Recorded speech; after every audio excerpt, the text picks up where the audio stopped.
Sånn. Oi. That's morning after.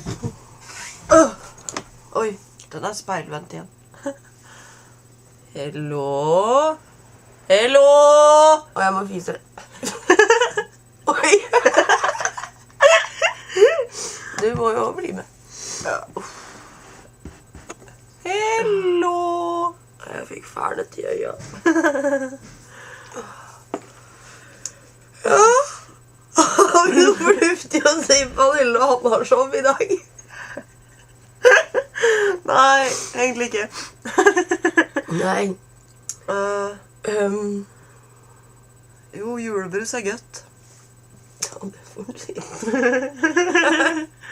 Og du har vært ute og farta? Ja, altså.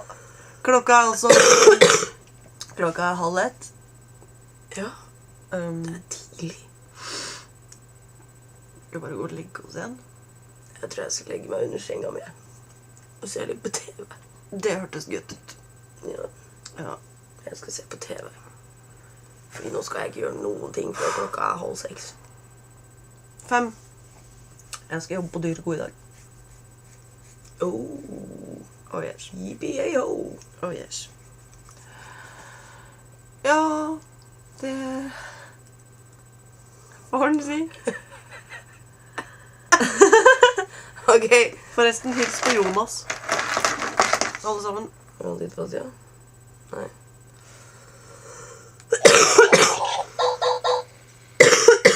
Jonas er nesten tom for batteri. Ok.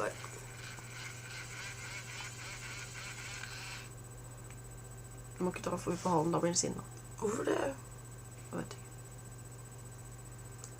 Nei. Nei. Det får han si. Takk og farvel. Alright.